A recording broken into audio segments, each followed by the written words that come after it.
Ashama akkam jirtu hordoftootaa fi kabajamtoota kan taatan furtuu dhugaa karaa addaa Waaqayyoon abbaa keenya har'as irra deebinee guddifnee galateeffannaa. Waaqa isa lubbuun nu jiraachisee hiree kana nuuf kenneef galanna ta'u. Utuu inni nu wajjin hin taane ta'ee, utuu inni nu wajjin hin turre ta'ee, utuu inni har'aan nu hin geenye ta'ee nuti abdii hin qabnu turre. Abdii kan nutti ture Waaqayyoodha waan ta'eef galanni bara baraan Waaqa keenyaaf haa ta'u. Nagaan Waaqayyoo bakka jirtan hundumaatti isiniif haa baay'atu jechuun barbaada. Karaa addaa sagalee jireenyaa kan ta'e guyyaa irraa kan irraa barannu, kan waliin barannu, kan waliin dubbifannu ergaa sagalee Maatiyos boqonnaa 22 haga 14tti kan jiru gabaabaadhumatti walii wajjin ilaalla ta'a. Kanaaf bakka jirtanitti ayyaannii fi eebbi dhuma hin qabne gargaarsii fi tikseen hafuura qulqulluu bakka jirtan hundumaatti akkasinii wajjin jiraatuuf kadhannaa koo fi yeroo hundumaa hawwii kooti. Amma immoo egaa sagalee kana yeroo waliin banannu beekaan tokko hin jiru. Beekaan beekaa caalu Waaqarra jira. Isa Waaqarra jiru sana gara jireenya keenyaatti hafeerra yeroo sana lubbuu keenyatti, onnee keenyatti, yaada keenyatti kan dubbatu isa waan ta'eef. Kanaaf haa kadhannu mataa keenya gadi qabannee bakka jirru hundumaatti isaaf galataa dhiyeessinu. Yaa teessoo qulqulluu qulqullootaa irra jiraattu, Waaqa dur turtee ammas jirtu, bara baraanis Waaqa dabartee jiraattu, Waaqa Abrahaam, Waaqa Yisihaaq, Waaqa Yaaqoob, haalli fi yeroon kan sin jijjiir, barri kan sin jijjiir, yaa Waaqayyoo guyyaa har'aa ga'uun keenyas Waaqa hin jijjiiramne kan itti qabamne waan jirruuf nagaa keenyaaf dallaa cimaa taatee umurii keenyaattis yaa Waaqayyo guyyaa addaa edaatee nuuf laatte. Kanaaf si galateeffannaa maqaa Gooftaa Yesuusiin galanni siif haa ta'u. Ammas gara jireenya keenyaa kottuuti ati nutti dubbadhu. Iccitii yaa Waaqayyo Maatiyos keessa jiru hundumtuu kanaan duras dhageenye irra ta'a. Har'a immoo hafuurri qulqulluun karaa addaa akka nu hubachiisuuf jaalala kee haa ta'u. Onnee sagalee jireenyaa kana dhaggeeffataa jirtu hundumaatti ati dubbadhu. Ati barsiifadhu, ati lolfadhu, ati gorfadhu. Kana hundumaa waan gootuuf ulfaadhu maqaa Gooftaa Yesuus Kiristoosiin. Ameen. Egaa akkuma sila isinitti hime Maatiyos boqonnaa 22 lakkoofsa 2 haga 14tti kan jiru ergaa fakkeenyaan Gooftaan keenya Yesuus Kiristoos barsiise tokko achi keessatti argama. Ergaan kun ergaa uffata cidhaa kan ilaallatu, waa'ee cidhaati, waa'ee mushurraa, waa'ee fuudhaa fi heerumaa kan ilaallatudha. Achi keessatti egaa keessumatti akka mata dureetti kanan fuudhee kaayachuma keessaa uffata cidhaa uffadhaa kan jedhudha. Uffata cidhaa uffadhaa. Uffata cidhaa uffadhu. Atis yaa obboleessaa uffata cidhaa uffadhu. Atis yaa obboleettii. Uffata cidhaa uffadhu. Yaa dargaggootaa uffadhaa. Ijoolleen isa uffattu. Cidhaaf waamamtanii jirtu wanta ta'eef. Ciini kun immoo affeerraa Waaqa jiraataa biraa kan dhufedha wanta ta'eef. Egaa waa'ee uffata cidhaa kana gadi fageenyaan yeroo ilaallu isa dura waa'ee nama Jeefs kan jedhamu tokko seenaa isaan isinitti hima. Namni Jeef jedhamu kuni yeroo hundumaa jireenyi isaa daandii irratti kan darbedha. Jireenya bara isaa guutuu kan daandii irratti dabarsedha. Daandii kana irratti waan nyaatu, waan dhugu, waan uffatu wayi tokko kan hin qabne garuu arcaa yookiis wantoota namoonni gaggatan funaanee kan nyaatu ture. Mataan isaa walitti hidhamee xaxamee baay'ee guddatee rifeensi isaa baay'ee kan nama sodaachisu ture. Namni kun guyyaa tokko Waaqayyoo luba isa baasuudhaaf, Waaqayyoo uffata addaa isatti uwwisuudhaaf, Waaqayyoo fuula isaa ibsuudhaaf mana rifeensaa namicha qabu tokko wajjin wal agarsiisa. Kanaaf mana rifeensaa namni qabu kun namicha kana qabatee rifeensa isaa irraa muruudhaaf jedhee fuudhee gara mana rifeensaa ofiisaatii kana hin geessa.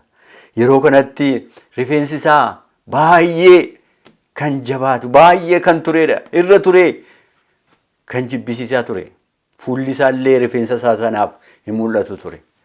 Haa ta'u malee abbaan mana rifeensaa kun namicha kanarraa rifeensa isaa murmure seenaa isaa hundumaa, fuula isaa hundumaa kana ibsee fi uffata haarawatti uwwisee waan hundumaa qulqulleessee namicha kana mastaawotiif yookiis do'annaa dura dhaabee jedhaan. Mastaawotii sana bira yeroo ga'u namichi kun imimmaan buusuu jalqabe, boo'icha jalqabe. Boo'ichi inni boo'eef immoo kuni anaa kan jedhudha.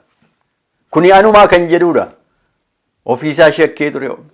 An kanan fakkaadhuun ture. Amma garuu kun anaa jedhee yeroo seenaan isaa jireenyi isaa jijjiiramu kanatti waa'ee jireenya isaa ilaalee boo'icha boo'ee jedhan. Kanaaf namni kun seenaa isaa jijjiiree, uffata isaa jijjiiree, waan hunduma isaa jijjiiree namni kun namatti dabalameedha. Yeroo kaan namatu isa baqata, amma garuu nama gidduu taa'e jedha.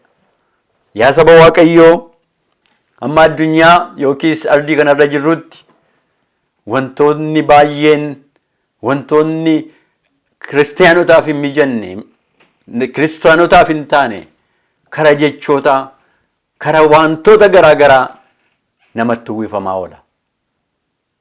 Arrabaan namatti uwwifama. Wantoota humna ofii ol taa'een namatti uwwifama. Namatti adda of baasuudhaan namoonni hin rakkatu. Namoonni hin rakkatu dhugaadhumatti. Kanaaf inni Waaqayyo uume kun, inni Waaqayyo harka isaatiin tolche kun namuma kanaa anumaa kun jedhee yeroo ofiisaatti boo'u. Akkasin jira lakkaa jedhee yeroo inni waa'ee isaa yaadu. Mee galmata. Waaqayyoo uffata qulqullaa'aa nutti uwwiseeti kan nu uume. Mudaa kan hin qabne. Cubbuun garuu yaa'u gara addunyaa kanaa cubbuun gurguddaan eega galee booda uffata buututtuu nu uffachiise. Uffata Waaqayyoof hin mijanne. Moofaa baarsaa kan jedhamu. Uffata sana nu uffachiise. Kanaaf seenaa kana keessatti abbaan cidhaa kun egaa mootichi namoota hundumaa waamaa jedhe. Namoonni kun na dhufanii gara cidha kana jedhe. Namoonni gurguddoonni bebbeekamoonni, warroonni kaan qonnaarra turan, warroonni kaan daldalataa turan, warroonni kaan hojii mataa isaaniitiif biizii ta'anii namoonni dhufuudhaaf fedhii hin qaban turan. Fedhii qabu garuu biizii kan jedhamu jireenya isaaniif irra ture. Kanaaf jecha namoonni hin affeere baay'inaan waan hin dhufneef gara karaatti ba'aa jedhe ergamoota isaatiin. Hojjettoota isaatiin gara karaatti ba'aa. Namoota hundumaa gara waamicha kanaa waamaa jedhe. Namoonni kun waamicha cidhaa uffatanii haa dhufanii iddoo kanatti argamanii gammachuun haa ta'u jedhe. Eebbi haa ta'u jedhe. Gammachuu kana wajjin qooddatanii namoota hundumaa iddoo kanatti affeeraa jedhe. Yeroo kanatti namoota hundumaa kan iddoo kanatti affeeranii hin waamanii. Namni utuu waamaman ture. Namni sagalee mootiin dhageenye tokkotu keessa ture. Uffata cidhaa utuu hin uffatin. Uffata saammaluu utuu hin uffatin. Uffata mootiin sun irraa barbaadu utuu hin uffatin. Kan cidha sana keessa gidduutti argametu ture. Yeroo kanatti abbaan cidhaa kun gammachuudhaan irra naanna'ee namoota hundumaa akka isaan nyaatan, akka isaan dhugan utuu isaanii affeeraa jiru. Nama utuun uffata cidhaa utuun uffatin ture sana tokkotu achi keessatti argame. Namni kun uffata cidhaan uffanne hin waamamne jedhan. Haa ta'u malee iddoo sanatti argameera jedhan. Kanaaf hin waame jedha. Hin waame. Namichi kun waan dubbatu dhabe jedhaan keessumatti. Eega waamame gaafatame booda. Waan dubbatu dhabe. Jecha dhabe. Ergaa dhabe. Kana kan jedhu dhabe of keessaa. Maaliif hin waamamnes? Kan inni uffatee jiru achitti kan isa hin argamsiifne ture. Haa ta'u malee hin waamame. Namichi kun waan dubbatu dhabu malee maal godhe jedhaani? Namicha kana harka qabaati. Hidhaati gad darbadhaa. Cidha kana keessa gadi baasaa. Bakki kun isaaf hin malu waan ta'eef Iddoon kun kan isaa miti waan ta'eef harka isaaf miilla isaa hidhaatii gad darbadhaa. Achitti waan barbaade nyaatu kan jedhu yaada dabarsee fi namicha kana akka inni gadi ari'ee arginaan. Fakkeenya kana keessatti yommuu mootichi gaaffii kana gaafate argina. Akkamitti dhuftee kan jedhu immoo itti fufa. Asitti argamte attamitti dhuftee asitti argamte utuu uffata cidhaan uffatin kan jedhu gaafate. Namichi gonkumaa waan dubbatu of keessaa dhabe. Guyyaa murteessa guddaa sanattis akkasuma hin ta'a yaa saba Waaqayyoo. Waaqayyoo har'a utuu yeroon jiru, har'a utuu guyyaan jiru, har'a utuu fayyinni jiru, har'a utuu waamicha isinii godhaa jiru. Uffata cidhaa kana kottaan harkaa fudhaa utuu inni jedhaa jiru. Uffata adii, uffata Waaqayyoon kennamu, harka Waaqayyoon kennamu, shammaa mana samaayitti kan hojjetamu, harki namaa kan hin xunne uffata sana Waaqayyo anaaf isin tuwwisuudhaaf waamicha nuu godhaa jiraadhas. Namni hin beeku hanqina amalaa akka hundumti keenya qabnu hin beekna. Hanqina amalaa uffati sun uffata Kiristoos namaaf kennu amala gooftaa keenya Yesuus Kiristoos. Amalli gooftaa keenya Yesuus Kiristoos isa beela wajjin beelaa ture, isa dheebutu wajjin dheebochaa ture, isa daaree wajjin daaraa ture, isa nagaa dhabee wajjin nagaa dhabaa ture. Amalli gooftaa keenya Yesuus Kiristoos isa deegaadhaaf garaa laafaa ture, isa beela'eef garaa laafaa ture, isa dheebotuuf garaa laafaa ture, isa daareef uffata uwwisaa ture. Amalli gooftaa keenya Yesuus Kiristoos kana. Uffati cidhaa sun amala gooftaa keenya Yesuus Kiristoos akka uffannuuf kan nu afeeraa jiru. Garuu guyyaa sanatti dhiifamni hin taaneef nama sanaaf maaliif uffatichi waan isaaf hin malle waan tureef. Fakkeenya boqonnaa 14:12 irrattis karaan qajeelaan namatti fakkaattu dhumti ishee du'aa, dhumtii karichaa du'aa, kufaatiidha, bakka ga'uun hin jiru kan jedhu sagalee Waaqayyoo keessaa dubbifama. Kanaaf yaa saba Waaqayyoo uffati cidhaa sun amala Kiristoosiin kan mul'isu utuu ta'ee jiru, amala Kiristoosiin uffachuun utuu nurra jiru, amala Kiristoosiin utuu kan keenya godhachuun nurra jiru, amala Kiristoosiin utuu itti jiraachuun nurra jiru, amala Kiristoosiin bakkeetti dhiibaa jirra yoo ta'e anaaf isiniif wayyoo, anaaf isiniif Waaqayyoo har'as uffata kana narkaa fudhadhaa jedhaa jira. Inni kunis qulqullummaa Kiristoos akka inni ta'e, amala isa mudaa hin qabne akka ta'e utuu yeroon jiru uffata kana uffannu nuun jedha sagalee Waaqayyoo. Karaa amantii namoota fayyisuudhaaf isa guddataa Waaqayyotti guddataa deemu, amalli sun kan Waaqayyotti nu guddisaa deemu ta'uu akka inni qabu nu barsiisa. Warroota fudhataniif amala kana jireenyatu qaba. Warroota amala kana kan isaanii godhataniif, kan dhuunfaa isaanii godhataniif jireenya barabaraatu ta'a jedhee nu hubachiisa sagaleen Waaqayyoo. Kanaaf keessumatti garbichi Waaqayyoo nabiyyichi Isaayyaasis waa'ee uffata kanaa gadi fageenyaan yeroo dubbatu akkana jedha. Isaayyaas boqonnaa 61 lakkoofsa 8 irratti kan jiru yoo dubbifanne waa'ee amala Waaqayyoo yookiis waa'ee jireenyi dhala namaa maal fakkaachuu akka qabu asirratti nu hubachiisa jechuudhaan.